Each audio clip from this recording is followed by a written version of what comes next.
Swayam Prabha. Digital India. Educated India.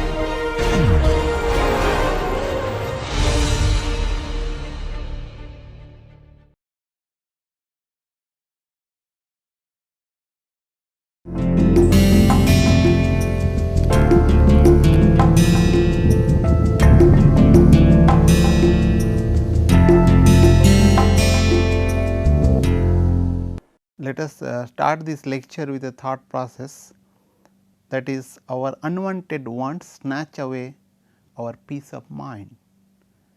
It is very important to lead a peaceful life for achieving excellence in life, and nowadays we are really running after or chasing the unwanted things throughout our life.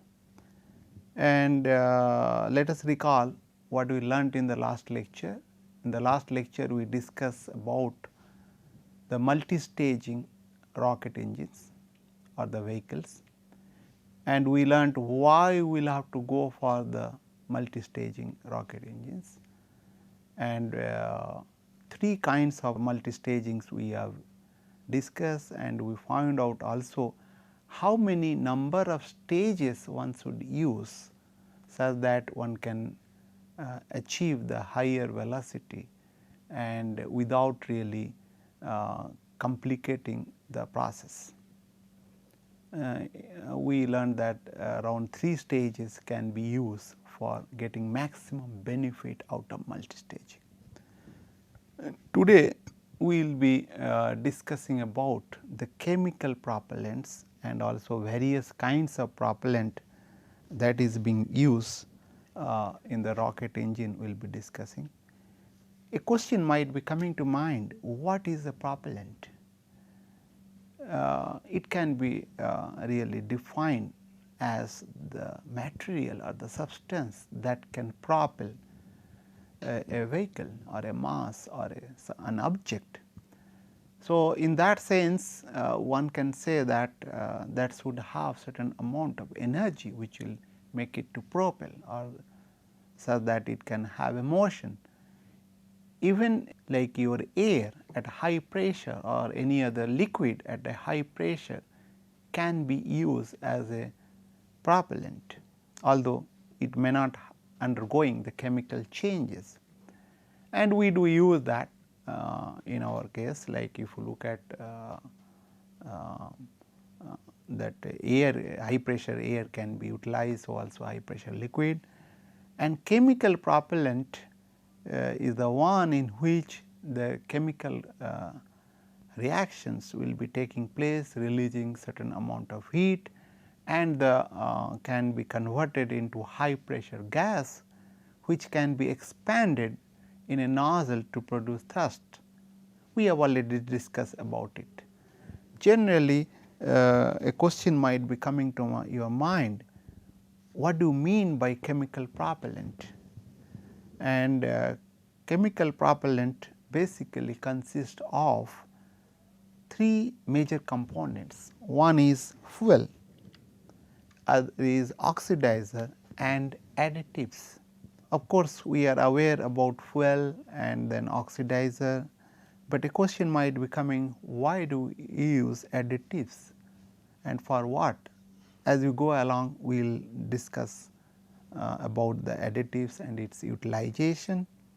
And if you look at a fuel, and we know that we use generally the hydrocarbons as a fuel, and both the fuel and oxidized additive can be solid, or it can be liquid, it can be gaseous, it can be various phases, it can also be gel.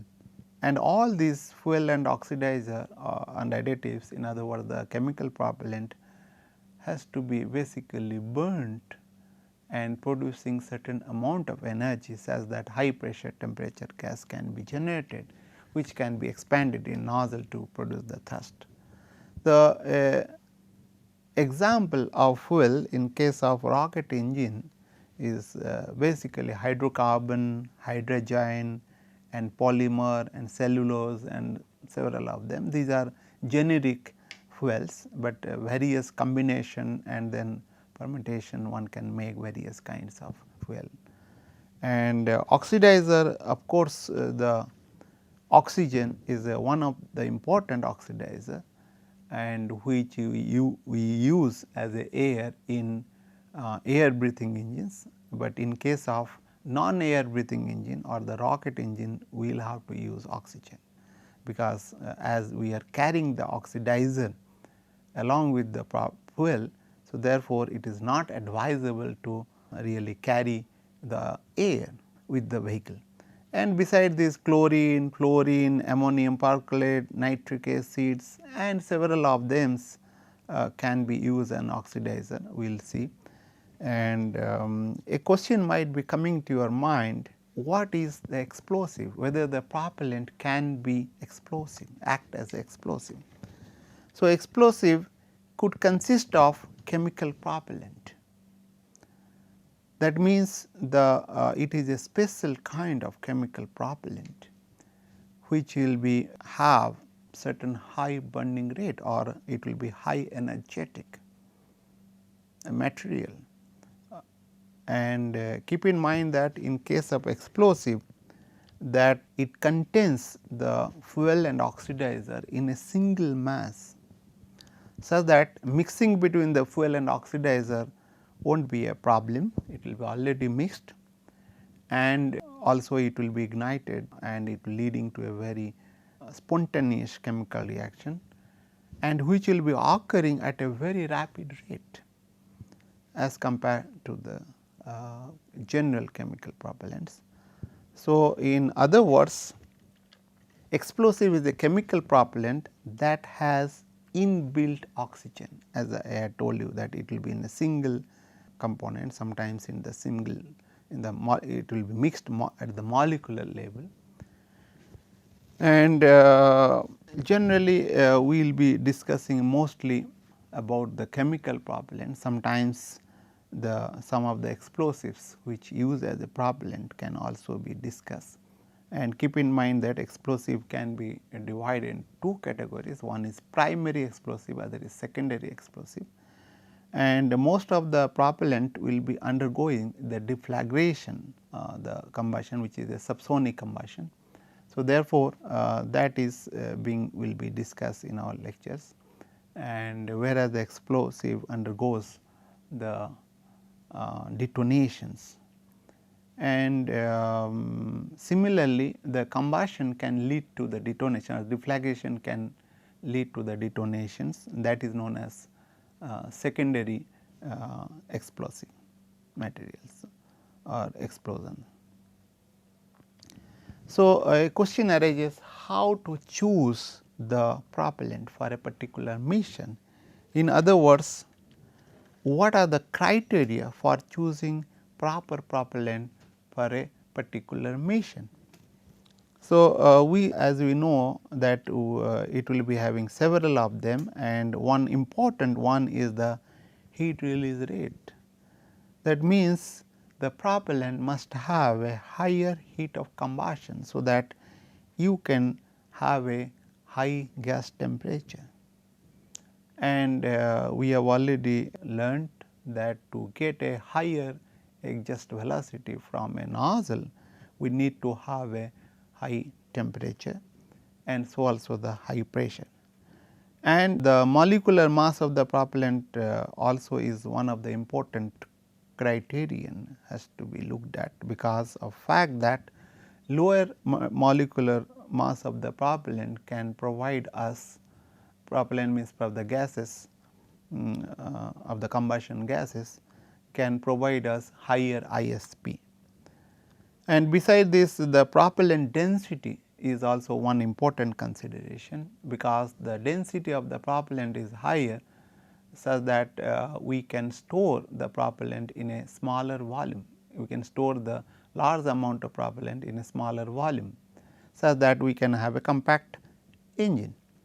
And beside this, the fuel and oxidizer should remain stable over the period of time, such that its chemical, physical properties will not change, and it will be easier to store, and also the corrosiveness and toxicity also two criteria to be considered for choosing the propellants.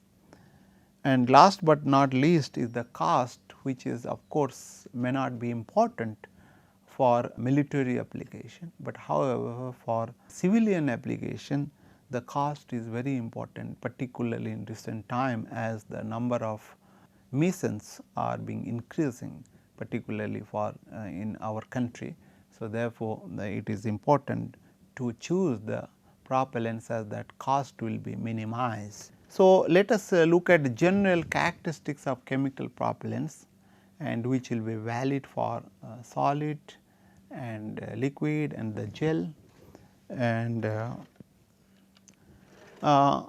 as I told earlier, the propellant must have high chemical energy release, in other words higher heat of combustion, so that it can produce higher combustion temperature leading to higher characteristics velocity, and higher characteristic velocity can lead to a higher specific impulse. So, therefore, we can achieve better performance of the rocket engine, and it can have a low molecular weight of the combustion product, because if you look at VE or the exit velocity or the exhaust velocity from the nozzle is inversely proportional to the molecular weight.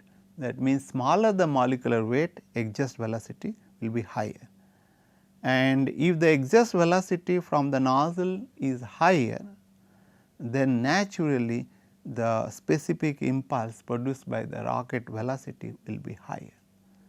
Hence, generally the hydrogen and lithium, boron, beryllium materials are being to be used such that the molecular weight of the product gases will be lower to have a higher exhaust velocity, and it can have a high density such that the large amount of chemical energy can be stored in smaller volume, and hence we can have a compact engine, and that is one has to look at it.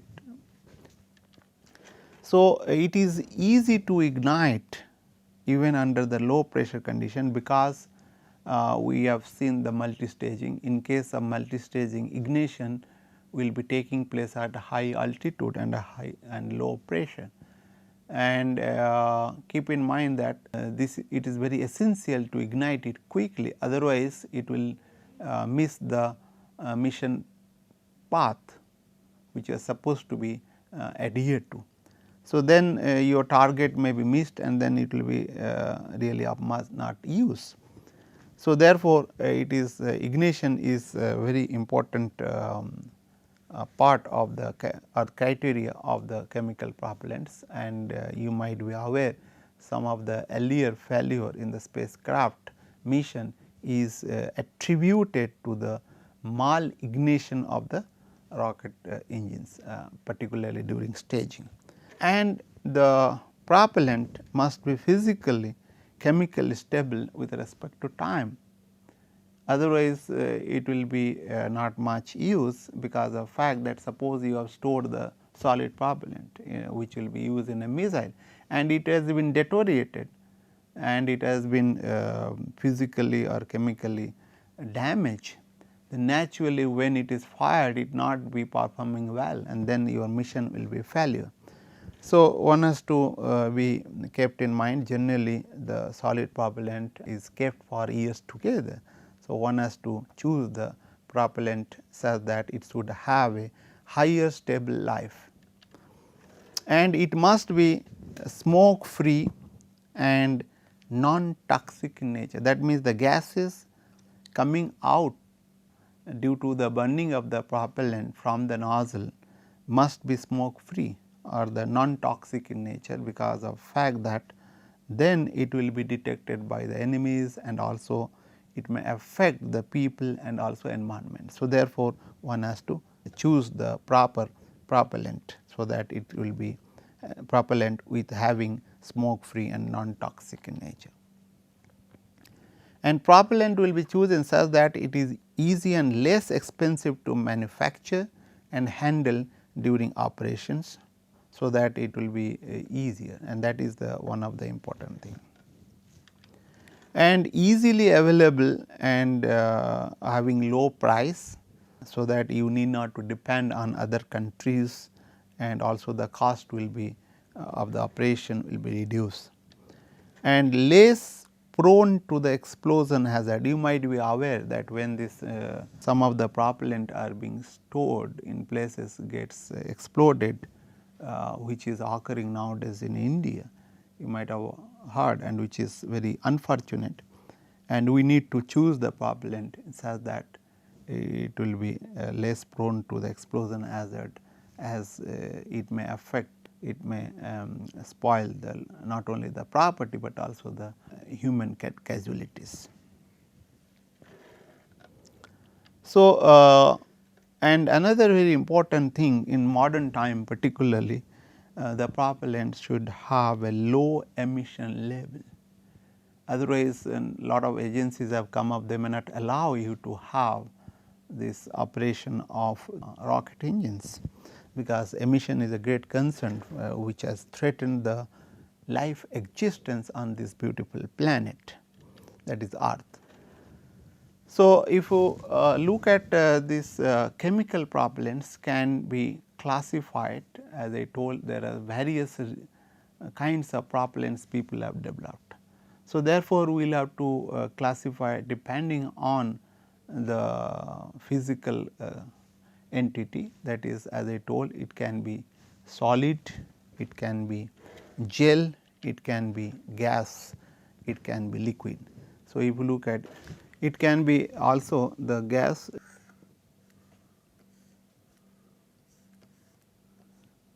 high pressure gas, that means propellant can be gaseous, can be solid, can be gel, can be liquid. And solid propellant can be divided into two categories. One is homogeneous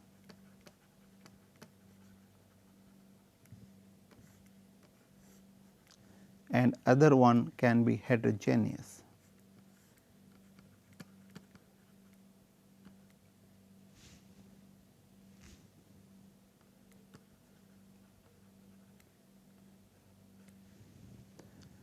And the homogeneous propellant is basically one in which the fuel and oxidizer will be mixed at the molecular level,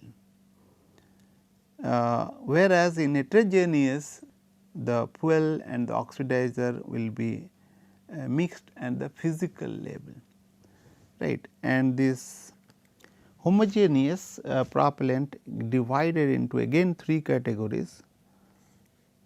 One is your single base,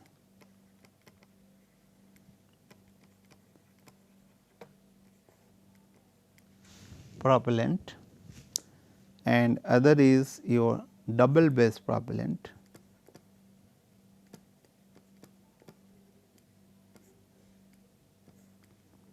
and this is known as triple base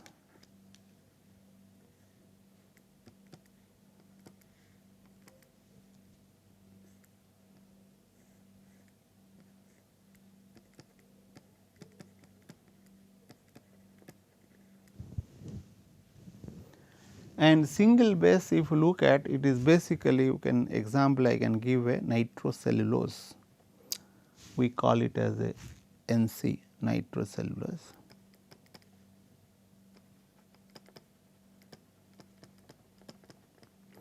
And it can be decomposed into a product, and once it is ignited, such that it can give you certain amount of energy release, and you can get high temperature and high pressure gas.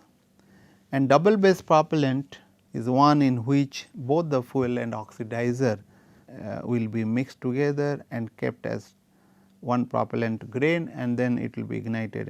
And triple base, where the fuel, the three kinds of base can be used, propellant can be used like fuel, oxidizer, and also the other things, that it will be known as triple base. And most suitable propellant or the mostly used propellant in case of homogeneous category is the double base propellant.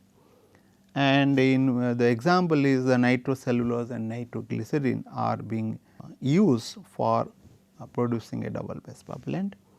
And this will be, as I told, that nitrocellulose itself is a basically explosive and which can be used because it is a single base where both the components of fuel and oxide together will be there.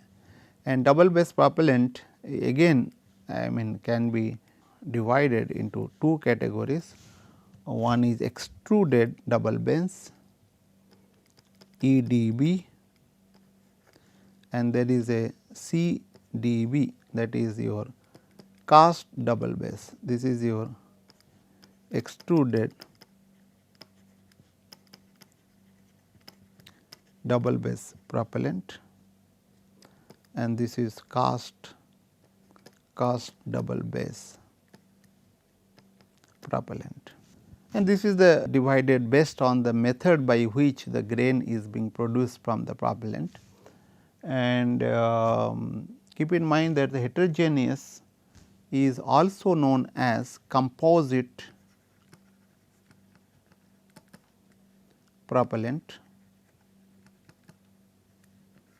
and composite propellant is being used very much in the solid as a solid propellant because it is quite stable as compared to the double base propellant, particularly for bigger bigger applications it is being used. And keep in mind that again you can have extruded composite propellant, and then also you can combine this double base and composite propellant is known as combined composite propellant.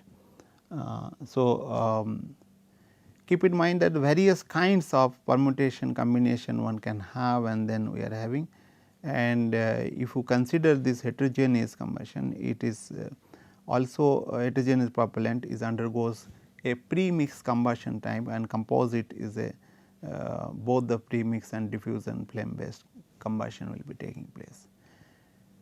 And coming back to little bit about gaseous, it can be a inert, gaseous propellant can be in two categories, one is inert propellant and other is the chemical propellants. And the gel, of course, various kinds of gel being used because the gel propellant is having both the advantage of solid and liquid. It will be in between, it will be thixotropic gel which is being utilized, so that when the it is subjected to pressure, then it will be converted into liquid, and then this liquid can be atomized and you can use it, you can use as a propellant. So, it can be basically if you look at gel propellant can be also divided based on the liquid, because gel is generally prepared from the liquid propellant. And the liquid propellant can be divided into two categories, and one is your hypergolic propellant and other is your non-hypergolic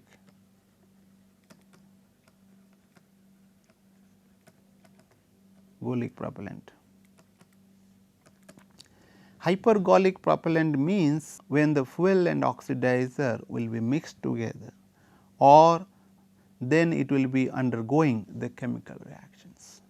That means the hypergolic propellant will be undergoing chemical reaction without initiation of ignition, whereas non-hypergolic propellant has to undergo the ignition with the help of some external energy.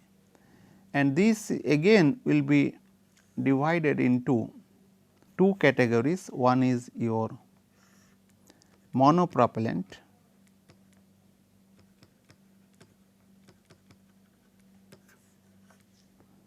and category into bipropellant.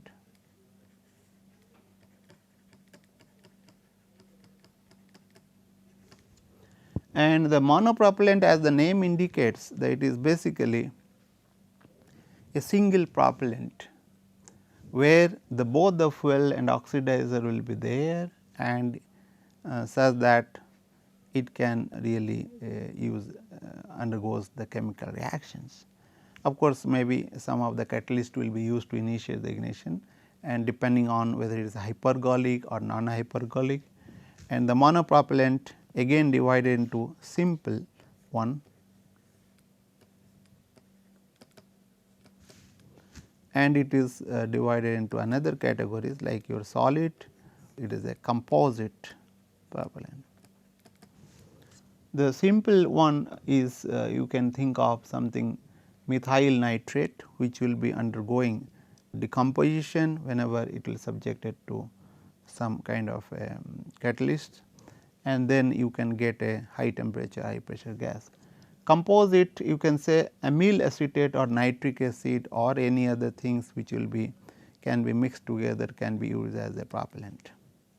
And bipropellant is basically will be two kind of it will be consist of both fuel and oxidizers are used separately, and then it will be mixed and it can be used. So, example of fuel, some UDMH unsymmetrical dimethyl hydrogen, which is used as a fuel, and RFN, red fuming nitric oxide, is used as oxidizer. There are various kinds of fuel and oxidizer will be there. And keep in mind, this bipropellant can be hypergolic, it can be non-hypergolic. So, we will be discussing more about these propellant types as you go along. Keep in mind that depending on this liquid, we can have various kinds of gel propellants, and which is gel propellant is not being used in the regular flights. However, lot of research is going on for the gel propellants, as it is advantageous over the liquid propellant, and it is envisaged that one can get a higher specific impulse provided load the gel with the metal powders or metal powders, such that the higher ISP can be obtained. So, with this I will stop over here. In the next lecture, we will be discussing about more about the solid propellant, and then later on we will be looking at the liquid propellant in detail. Thank you very much.